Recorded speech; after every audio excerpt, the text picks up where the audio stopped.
Hey basketball players, today I'm going to give you some basketball drills that are for youth. Now if you're a coach or a player, it doesn't matter, these drills are for you. These are easy, simple, and can be used and can be fun for anyone under the age of 12. So let's get down to it.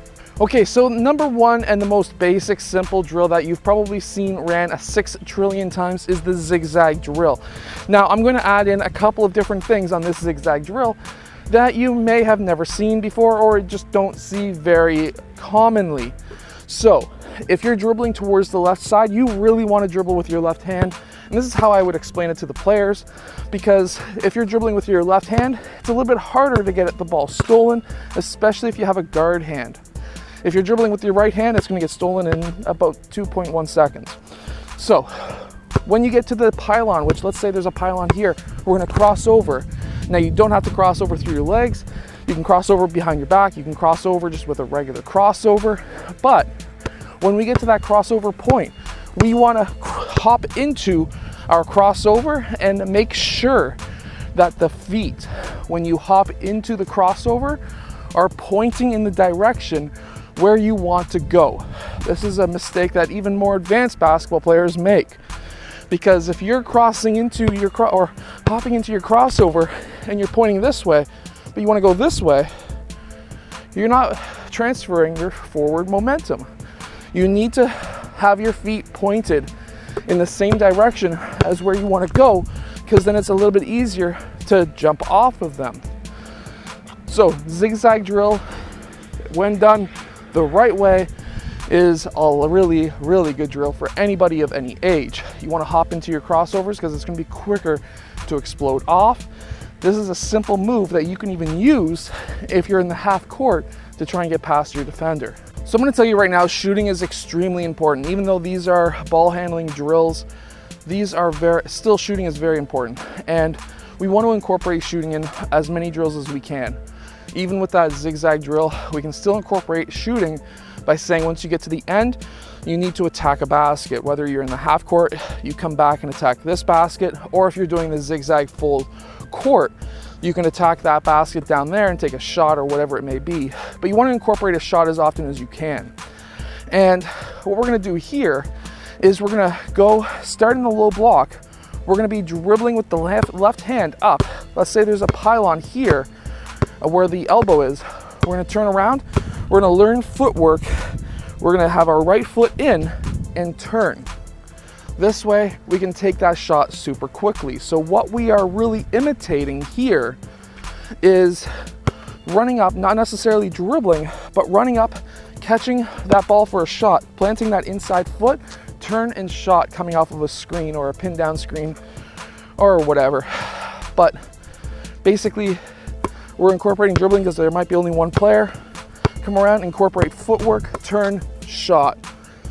A nice, quick, simple drill that you can run. You can even incorporate a score to make it competitive. How many players do the footwork right is 1 point. How many players score is a second point. And you can incorporate different point systems or whatever you want to do. But this is a great drill. Now, another great drill is the reverse dribble and the protection dribble. So when I'm training younger players who are really trying to work on their ball handling skills, I like to have this as a 2-part drill. One day I'll do the basic, which I'm going to show you first, and then the second day I would then go into the reverse dribble. Now what we're going to do here is just a basic from elbow to elbow, and then we're going to attack the rim, whether it be a shot or a layup, it doesn't matter.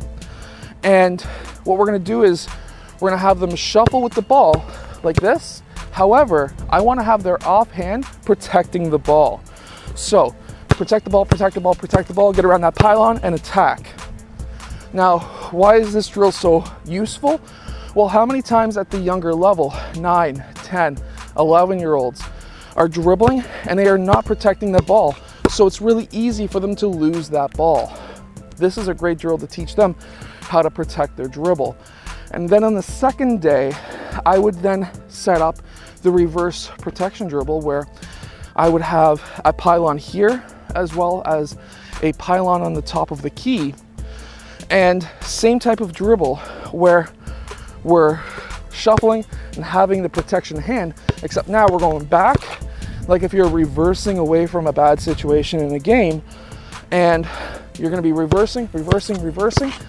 At this point, you can tell your player, attack on the right side, shot on that elbow, or I should also say and, because, well, even though that's a great shot, we can also teach them change of direction, cross over back in the same direction, and attack. And you want to try and get your players to do this as quick as possible.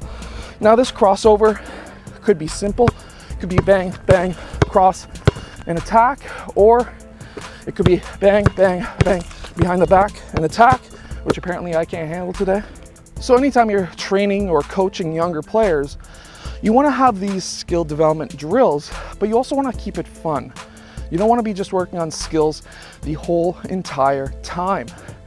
The last quarter or the last 20% of your practice should be some kind of a game, whether it be a dribbling game where you're playing dribble tag, trying to knock each other's basketball out of the circle, or the attack drill, which will, let's say, have 2 pylons, 1 pylon on the end, each end of the free throw line. You'll have one player has 5 or 7 seconds to try and pass that free throw line, but there's a defender there. That defender is defending this player, and they're going to try and get past somehow, maybe with some kind of a move they just learned, to get past that defender.